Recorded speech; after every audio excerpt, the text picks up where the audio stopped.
It's Christine Hollinden, principal and founder of Hollinden, Marketers and Strategists, bringing you today's Monday morning marketing moment.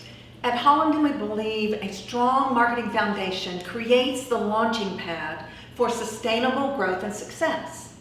First, let's take a quick review. You've probably heard of the 4 P's of marketing: product, price, promotion, and place, developed by Kotler many years ago. Now, a couple of years ago during an interview, Kotler actually stated that he thought there should be a 5th P added to the mix, and that's purpose. For the next few months, our Monday morning marketing moment will be discussing the 5 P's of marketing. This month, we're starting with that all-important price. Setting the proper price for your services is an important part of positioning your firm. Set your price too low, and clients may interpret your services to be low quality. Set it too high, and be prepared to justify your costs with excellent and second-to-none service. All things considered, what is the best way to go about setting a price for your services? Unfortunately, there's no one specific formula that will definitely calculate the right price. Pricing strategy is as much of an art as it is a science. Professional service firms do tend to price one of 3 ways: hourly, project, or, for the more progressive firms, value. The value-based pricing. Let's look first at hourly pricing. Charging an hourly rate for your services is commonplace. Hourly pricing is a 1-to-1 correlation, though. An hour worked is an hour billed. The issue with that kind of pricing strategy is that creates a zero-sum game between your firm and its clients and its ability to grow. Firms want to bill as many hours as possible. That's the only way you can grow your revenue under hourly pricing strategy. While clients, though, would prefer, obviously, the minimum hours needed to accomplish the task, therefore, the minimum price. This push-pull can lead to disputes, overages, and if your firm and your team members are hyper-productive, that is, it can take less time to accomplish any given task, lost revenue is a possibility. What typically happens, though, is that firms select an hourly rate, and they end up discounting that rate or writing off part of the billing to reach a fee that they deem more appropriate. At the outset, that seems like a client-focused approach. However, when I dig deeper, the discounts and write-offs are often unwarranted and start from the service provider themselves. And that means they're either hesitant or unwilling to discount the fee and stand behind the time it took to accomplish the task. The lesson here is, if you select an hourly billing rate and strategy, you must be prepared to defend it, and that means you have to talk price.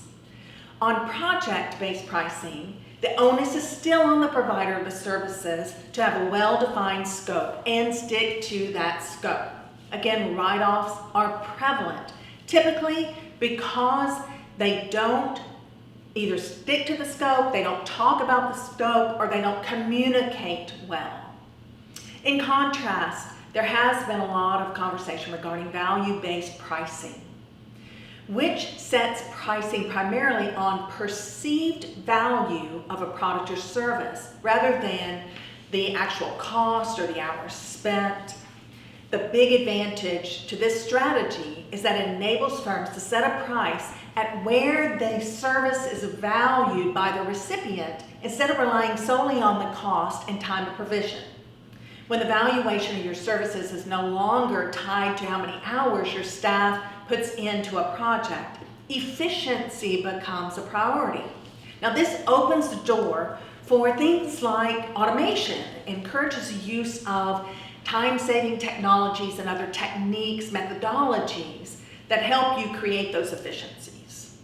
I know a number of firms where the chargeability of key partners actually exceeds 100% because they use value-based pricing. This does not mean, however, that you must choose one single pricing strategy over another one. In fact, many successful firms use a combination of strategies to address the needs of various sectors. For example, if you have a clearly defined scope for certain services, value-based or project pricing is a good choice. If you're providing ad hoc advisory services for a client and it's unknown how much work will be devoted to that client or needed for that particular assignment, an hourly rate might be preferable. What drives the proper pricing strategy? Marketplace, competition, service lines, level of expertise and experience, timing, and accessibility. Clients should pay for the privilege of accessing your team and the experience it has. And firms must realize that a service provided during off-season or slow season does not automatically warrant a deeply discounted fee. You must consider the ramifications of pricing a service at a specific level. It's easy to lower a fee, but it is quite the challenge, if not impossible, to raise them once discounted. In today's changing landscape, it pays off, pun intended, to find a niche. A specialized service is more valuable and allows your firm to command higher prices. Not only that, you position your firm as one who provides not just a valuable service, but an invaluable one. If you can provide your clients with a service, level of expertise, methodology, or experience they can't find anywhere else, that's when value-based pricing makes the most sense for you and your bottom line. If you've struggled with your pricing strategy or are wondering if you should make some changes, we'd love to hear from you.